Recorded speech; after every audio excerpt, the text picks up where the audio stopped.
In a city where everyone seemed to be in a hurry to impress, lived a woman named Lila. She was the kind of person everyone liked, helpful, polite, always smiling. At work, she stayed late to help colleagues even when no one asked. In friendships, she agreed to plans she didn't want. In family, she stayed silent to avoid conflict. "You're so easy to be around," people often said, and she wore that sentence like a badge of honor. But deep down, a quiet discomfort grew. She began to notice how often she said yes when she meant no. How often she laughed to fill the silence instead of speaking her truth. Every night, she came home exhausted, not from the world, but from pretending. She wasn't being liked. She was being erased. Slowly, gently. And the more she gave away parts of herself for approval, the less of herself she had left. The signs were subtle at first. Lila began waking up tired, even after a full night's sleep. She lost interest in the things she once loved. Painting, reading, walking alone at sunset. Her world had become a performance, and she was always on stage. The smile, the agreement, the constant, "Sure, I can help." They were no longer choices. They were obligations. One evening, she stood in front of a mirror and didn't recognize the woman looking back. Not because her appearance had changed, but because her reflection felt hollow. Who was she underneath all the pleasing? She tried to remember the last time she had said what she actually thought, and couldn't. That realization hit harder than any criticism ever could. She wasn't just tired, she was disappearing. And worst of all, the people she worked so hard to please didn't even notice. That's when the truth began to form. Being liked by everyone meant being known by no one, including herself. Lila didn't wake up one morning magically changed. It started small. The next time a friend asked her to go out when she felt drained, she paused and said, "I think I'll stay in tonight." Her voice shook a little. The friend didn't get upset, but Lila did, internally. Guilt rose like a wave. She had said no, and it felt like betrayal. But nothing bad happened. The sky didn't fall. The friendship didn't end.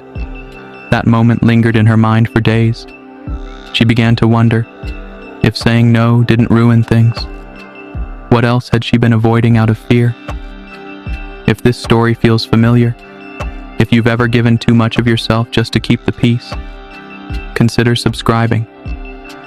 This channel is made for people who are ready to stop performing and start becoming who they really are.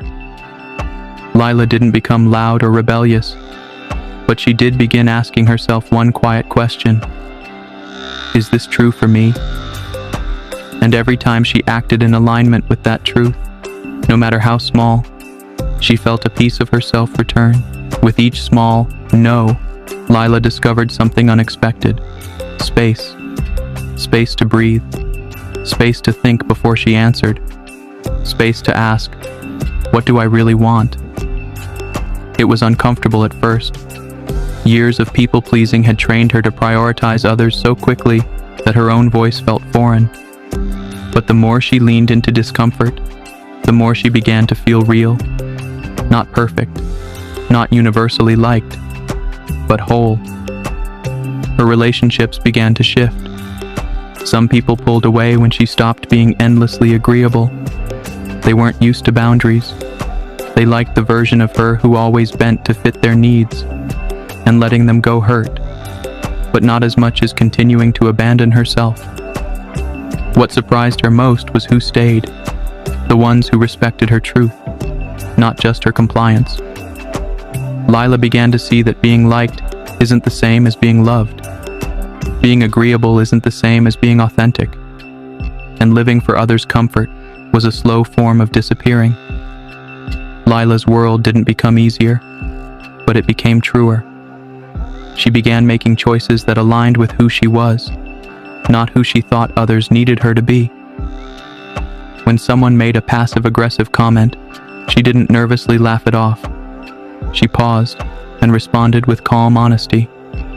When her boss piled on extra work, "Because you're always so helpful," she gently but firmly said, "Not this time." These moments weren't dramatic, but they were revolutionary for her. She realized that people-pleasing hadn't just drained her energy, it had delayed her life. She had said yes to so many things she didn't want, that she had no room left for what she did want. But now, she was reclaiming that space, bit by bit, breath by breath. There was fear, yes, but there was also something new. Peace. The kind that comes not from being liked, but from being aligned. And that feeling was worth every uncomfortable no she had learned to say. Years later, Lila looked back, not with regret, but with understanding. She hadn't lost herself all at once.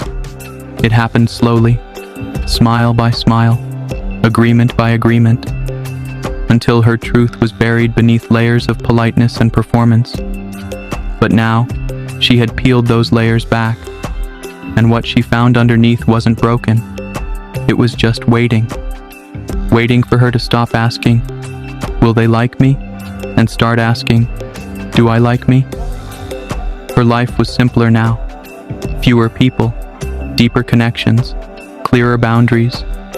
She didn't say yes out of fear. She didn't say no out of guilt. She responded from her center, and that center had become her compass. What she gained wasn't applause. It was self-respect. Not the loud kind that demands attention, but the quiet kind that lets you sleep well at night.